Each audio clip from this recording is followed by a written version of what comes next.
When I was pregnant with my first baby, a friend handed me a copy of Buddhism for Mothers and said, "This is the only book you will need." She was right. Buddhism for Mothers became my Bible through 2 babies now, and I still refer to it often.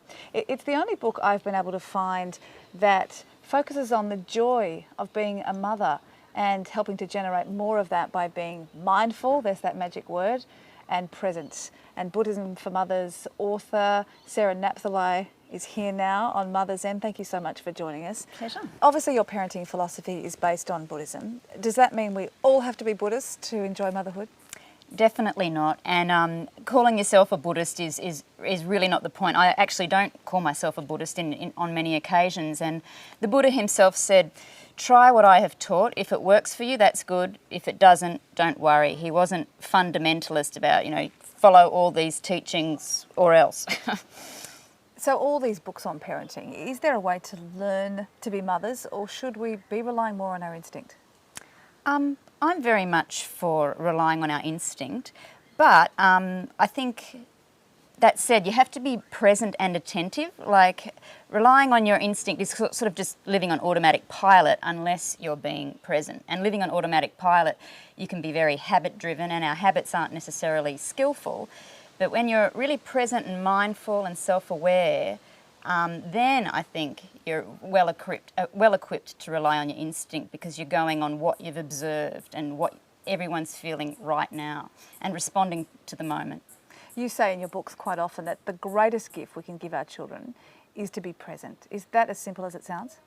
It's very difficult, because I think we all live very much in our heads. We're in the past, with our regrets. We're in the future, planning what's for dinner.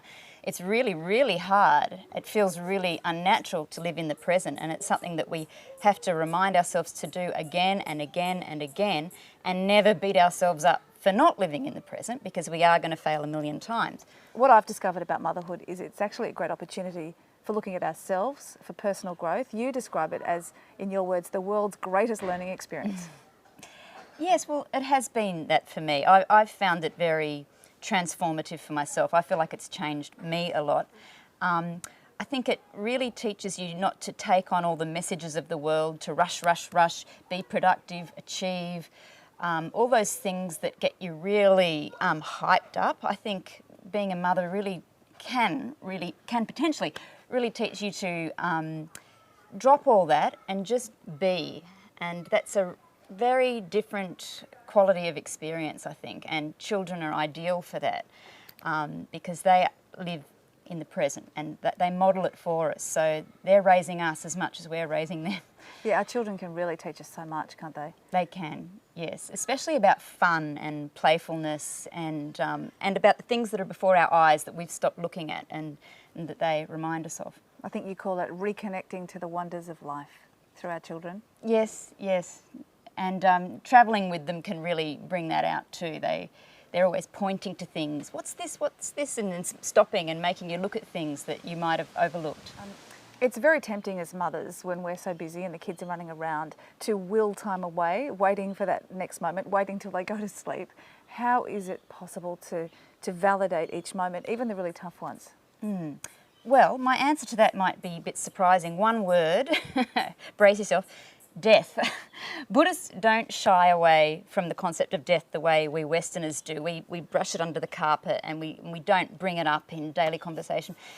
Buddhists might meditate in a cemetery, they might meditate about the decaying of the body, or in the West, I guess Buddhists just talk about death more, because death is a great way to appreciate life. And talk to anyone who's been through a cancer experience, for example, and they, if they come through the cancer experience, they have a different quality of life because they've stared death in the face, and it's made them realise life's really short and every moment counts. Every moment is precious. So death can be a really good teacher. So to remind yourself of it from time to time helps you to not count down a single moment of your day. So a less morbid interpretation might be our children are not going to be with us forever. Yes, and we're not going to be there forever. And my child at the age of 2, that's a really short-lived experience. And my child at the age of 3, you know, they're changing all the time, so you've got to appreciate them at every stage, or you'll end up regretting it and thinking, gee, I wish I was there for their childhood, mentally as well as physically. Because we all face similar challenges as parents, don't we? Some harder than others, but the difference is we get to choose how we're going to react to any situation. We do, if we're awake, if we're present, because I think if we are living on automatic pilot, we don't have many choices because we're just stuck in our habits, basically. And but to introduce some mindfulness, that's when you get the choice, and you can, as Buddhists say, intercept your karma. So how easy is it to just shift your attitude? And people say it, but it's not that simple, is it? No, it's really hard to undo the habits of a lifetime. But I think you know, the first noble truth is that there is suffering, and so a Buddhist practice is not about just dwelling on the bright side all the time and trying to get pleasure here and avoid pain here, but actually giving some time to the dark stuff that comes up. And when you see the things that lead to suffering and unhappiness, when you can actually observe it and realise what's hurting you, realise that there's self-inflicted suffering in your life, that's when you can start giving up the habits that make you live on an unhappy automatic pilot. And one of the many things I've taken from your books is you talk about the value of the pause.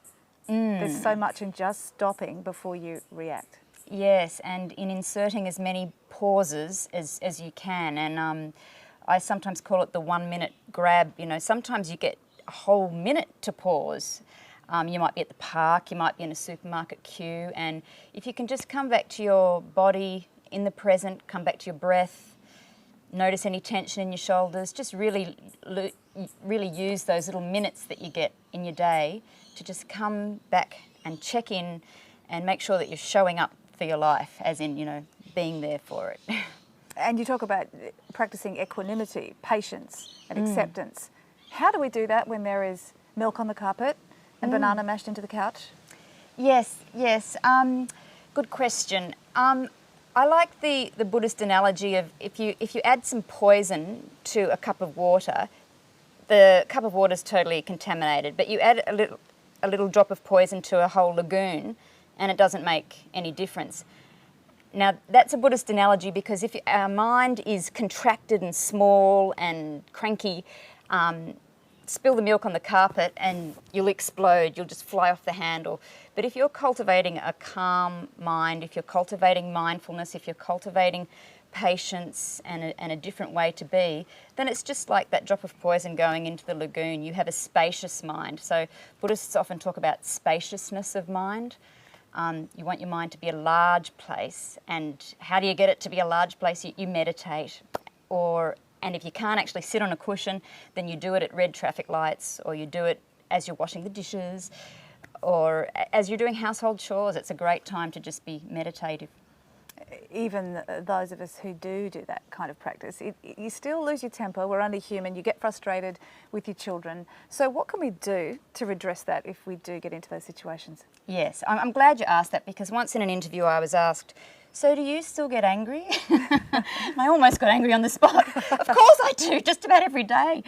The art of apology is just invaluable. In my family, we're constantly all apologising to each other, and that just dispels so much tension. You know, you don't just forgive others, you forgive yourself again and again and again and again, because, you know, no matter how many good intentions you have, you're going to keep on stuffing up, and you can end up really hating yourself, really getting into self-loathing. So that's been a real treasure of Buddhism for me, the self-compassion and the self-forgiveness and the self-acceptance. And I'm going to lose my temper a lot, but just I'm going to forgive me, and if I apologise, my kids will too. So one of the things I think about often from Buddhism for Mothers is that line where you say, once our children are grown, what kind of mother will I have been?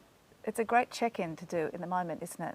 Yes, and I remind myself of that often, especially if I've been a bit impatient as a mother.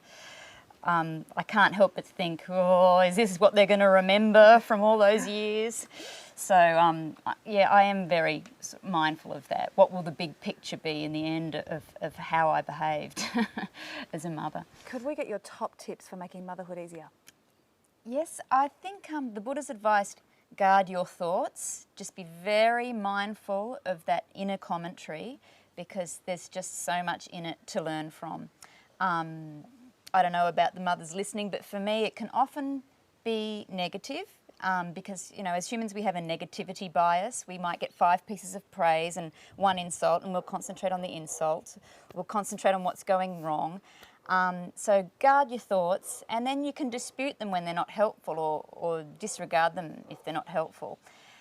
So guard your thoughts, and also back to the first noble truth, there is suffering, so see it, so understand it. That's the first noble truth, and that's really useful advice, because I think we live in a society which is like cheesy smiles and let's all be happy and chase pleasures and all that. And the Buddha's advice was very different to that. Understand your suffering first, work on that, and then, you know, by the time you get to the third noble truth, it's like realising that suffering can end. And I don't think that the suffering or the stress can end until you've done a bit of work on it and acknowledged it, recognised it, owned it, and stop putting it in other people's faces as well. And by suffering you mean sleeplessness and getting up in the night to a baby and all that, good question. Dealing with toddlers and... Good question.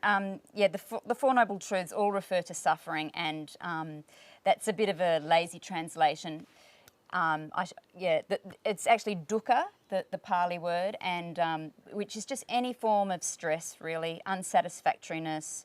The literal translation is I think a tricycle with a broken wheel, so just being off kilter, a bit off, a bit not right, and there's a lot of that feeling throughout our day. So be aware of it, and be aware of what's causing it, and just a bit of awareness rather than any psychoanalysis and thinking about it. Just pure awareness will do so much to help you overcome it. And finally, I think self-compassion, especially for Western women. I think we're generally very hard on ourselves, very judgmental. We have a lot of mother guilt. And just cut yourself a lot of slack and learn to just really love yourself 100%, no less. Just the way you love your child, apply it to yourself as well. Sarah Napthali, thank you so much for joining us. It's a pleasure, Jacinta.